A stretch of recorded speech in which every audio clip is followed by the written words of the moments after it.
So ayun na mga katoka, magandang umaga sa ating lahat. So buhos kami ngayon. So for today's video, buhos kami. Yan, pangit na ng padihong ko mga katoka. Sobrang pangit na namin dito sa Greenwoods. Nasira na yung kutis namin, pero okay lang. So ngayon mga katoka, bubuhusan na natin yung buong biga, yung BEM. So kahit katoka may lagnat tayo, wala pa rin. So lumalaban yung padihong ko kahit may lagnat kunwari. So ngayon mga katoka, buhos na. Ayan, so kailangan full width yung mga brace natin dito. So hindi siya liliko-liko. So ngayon kung mapapansin nyo mga katoka, yung brace natin dyan, kailangan natin yan kasi para nasa hulog yung ating biga. Tapos ngayon kung mapapansin nyo, yung mga bracing namin dyan, ang spacing yan is tupit-tupit mga katoka, para hindi bumuka. Buhos kami for today's video. Tapos ngayon mga katoka, 12 lang kami, kulang kami. Hindi namin alam kung kakayanin namin to buong araw. So pipilitin natin guys. So kailangan mga katoka, bago tayo magbuhos, pulido yung ating mga brace para hindi bumigay. So ngayon sa bakal naman, kailangan mga katoka meron tayong space para sa halo. Ayan, kung mapapansin nyo, 1 inches yan, 1 inches. Yan yung mga bakal natin sa biga mga katoka. So pulido tayo dyan sa bakal mga katoka. Siksik yan mga katoka. Kahit sa anilyo, talagang mag-anilyo, mag-extra bar. So pulido yan mga katoka. Kung mapapansin nyo, wala nang dadaanan yung halo. Oh. Tapos ito yung cantilever natin. Oh, pisto! Pisto guys! Ano ko pre? Oh, so ngayon mga katoka, Tagalog muna tayo. Good morning mga katoka. Good morning. Buhos kami ngayon. Nandito kami, nasa taas kami ng Torre. Building. So nasa taas kami, 32 floor. Ngayon kailangan natin guys ng guantes para di mabutas yung kamay natin. Yan. So bali ito na yung nabuhusan natin. Ayan. So bali hanggang dyan pa lang yung nabuhusan natin mga katoka. Ayan. So bali yung ratio ng buhos natin is 1-3. Isang simento, 2 buhangin, tsaka 3 graba. So bali yung sukat ng mga katoka is 1 foot by 1 foot. Yun yung sukat ng ating buhangin at graba.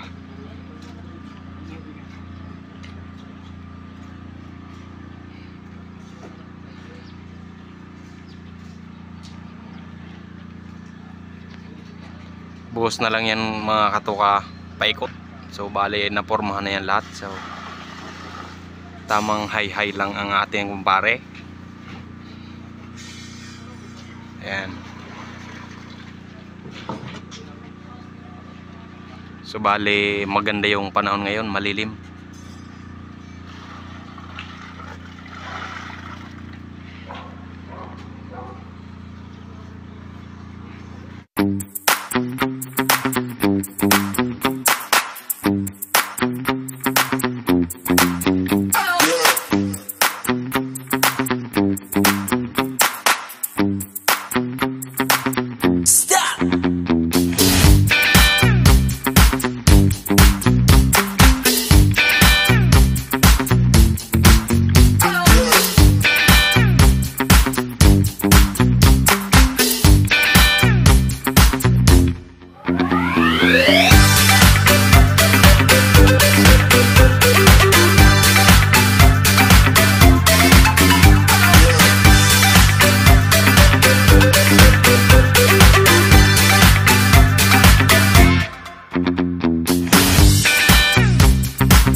Oh, so ayun na mga katoka, magandang umaga sa ating lahat. So bali buhos tayo ngayon mga katoka ng biga.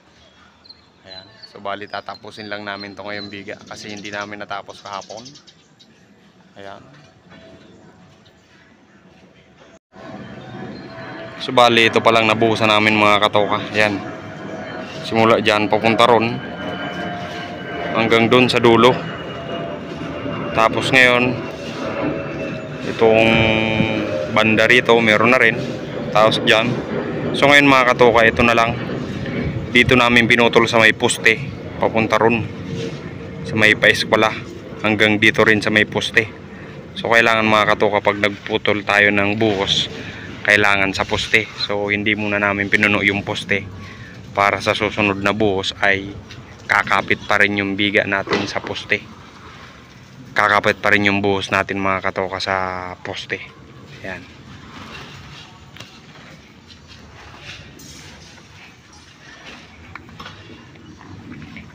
So meron tayo ritong cantilever mga katoka. Ito yung tinatawag nating cantilever. Yan. So bali 440 lang yan hanggang doon.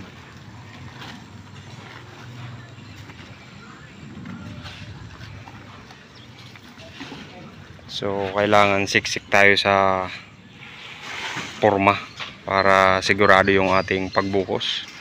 Hindi siya bibigay. Ha? Puno na yan, puno. So buhos na. So matatapos namin to ngayon mga katoka, yung buhos, para pagbalik asintada na uli. So ngayon mga katoka, ang forma namin is yung mga bracing namin yan is 60-60 yung mga bracing namin dyan, kung mapapansin nyo yan.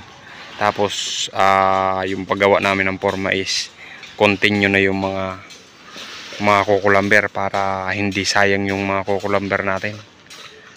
Ayan, kung mapapansin nyo yan sa gitna. So bali lahat yan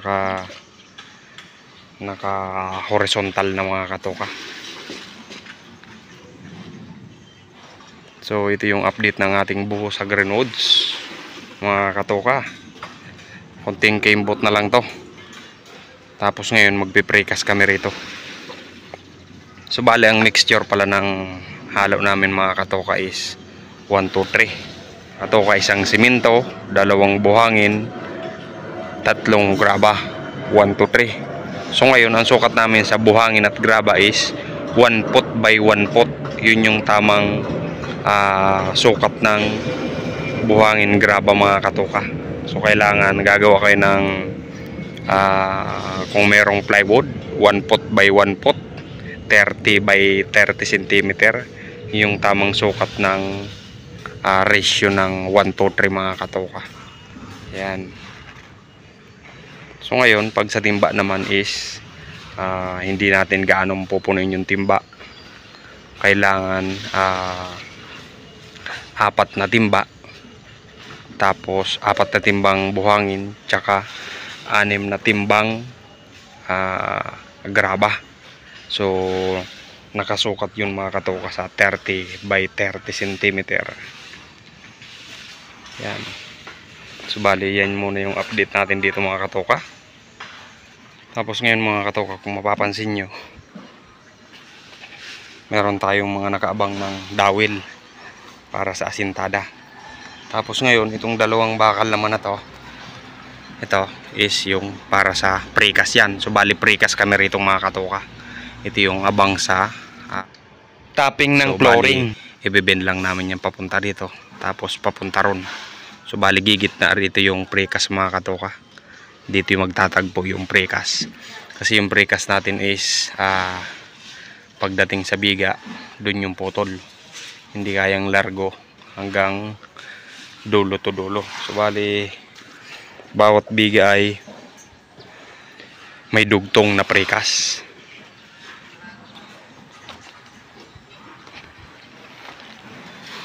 So ayan, nagpakaabang na yan, pati bakal. So bali dito nakapisto yung hagdanan natin mga katoka. Yan, hanggang doon.